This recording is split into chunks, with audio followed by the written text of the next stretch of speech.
Hey, what's going on, guys? Welcome to Right Winging It, where common sense is still common and we don't do trigger warnings. You ever click on a video, sit through it, and by the end, you're just asking yourself, what the hell did I just watch, and which genius thought uploading this was a good idea? Yeah, that's exactly what we've got here. The Democrats, in all their galaxy brain strategy, decided the best way to sell their Texas redistricting sob story was to drag Kamala Harris in front of a camera. Again, because nothing screams effective messaging like the human word salad machine herself. She's technically the top Democrat these days, VP, failed running mate, professional cackler, so they figured she'd be the closer. But instead of a home run, what we got was the most vapid, shallow, kindergarten-level nonsense you could possibly imagine. If this was supposed to be their big play, it's a backfire of cartoon proportions. This isn't rallying anyone unless you count conservatives laughing their asses off. So let's roll the tape and I'll show you exactly how Kamala managed to fumble again on a play that was already over. Here's how I think about it. I think you're right in terms of the effect. I think what they're doing is they're cheating. I think they're cheating. They want to change the current system to make it bend toward the outcome they want. And so, if you believe the public reporting, they get a call that says, hey, redo your lines, even though the fallout is going to include exactly what you said, which is, taking the franchise, the vote, away from specific communities. And in the case of Texas, Latino and Black voters. Yeah. And diluting their votes. And this is not a census year. Yeah. But this is a year with the big, beautiful bill and the unpopularity of it.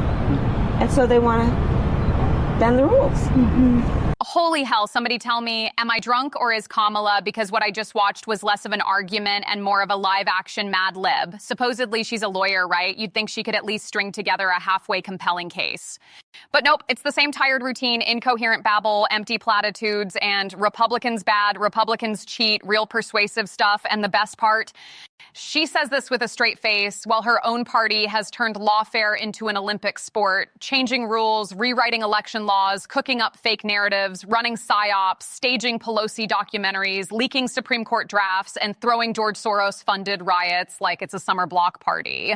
Oh, and don't forget the ballot schemes they swear don't exist while they're drowning in one right now. So forgive me if I don't buy the Republicans' cheat line from the Democrats, who practically wrote the damn handbook.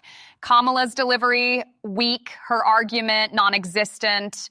Her charisma, lower than CNN's ratings. Honestly, she's politically useless, and if this is the best the Democrats have to trot out, no wonder their brand's rotting at the bottom of the dumpster. Don't take my word for it. Even CNN admits their brand's in the basement. The Democratic brand is in the basement. It is total and complete garbage in the mind of the American public. The Democratic Party's net favorable rating, record lows in all three. Wall Street Journal, 30 points underwater. CNN, 26 points underwater. Gallup, 26 points underwater. And that is being driven in large part by discontent within the Democratic base. The Democratic base wants something different. We'll ultimately end up seeing who they choose. It'll be quite the thing. Watching this clown show is like tuning into The Bachelor. Who's going to get the final rose, Kamala or Gavin? Sad thing is, this isn't reality TV. It's the Democrat A-team. And honestly, I'd almost feel sorry for them if the stakes weren't so high for every single American who's stuck living with their idiocy. So here comes Kamala, swooping in to seize the moment, trying to outshine Gavin Newsom and brand herself as some great trailblazer standing against Trump's fascist takeover of Texas. But here's the kicker. She doesn't move the needle one damn bit, not even a wobble. It's laughable trying to act all high and mighty about democracy when your own side, Newsom, Kamala, the whole gang, is pulling the same political stunts in California and bragging about it. It's hypocrisy on parade, and the sad part is these are the best Democrats have to offer. No wonder the party's circling the drain. California's redistricting plan is an absolute golden opportunity to unite and increase California's influence and power at the national scale like never seen before. Because currently in the Democrat House of Representatives, California represents 18% of the members. However, with this redistricting plan, our power would grow to 23%.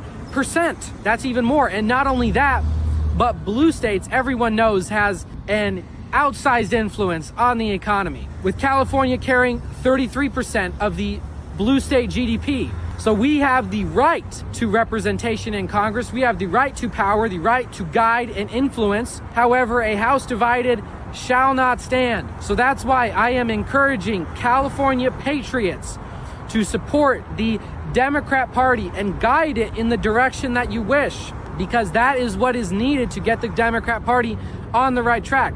I want California to be powerful. I want us to have a party that represents us and our interests here in California. And that is the Democrat Party. And there you have it, folks, the Democrat Party in all its clownish glory. The funniest part, they're making the same exact argument that justified Texas redrawing its map in the first place. California whining about underrepresentation is rich, considering their numbers are padded to hell with illegal immigrants counted in the census. That's not representation. That's fraud with a calculator. So what's the big strategy? Same old shtick. Send Kamala Harris out to babble incoherently and Gavin Newsom out to scream like a meth addict, then hope the outrage mob does the rest. But here's the kicker, it's backfiring hard. Early polls show Californians overwhelmingly rejecting Newsom's gerrymander scam.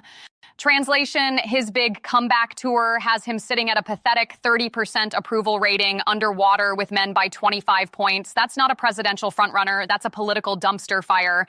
So what do Democrats have? A VP who can't string two sentences together and a governor who turned himself into a raving clown.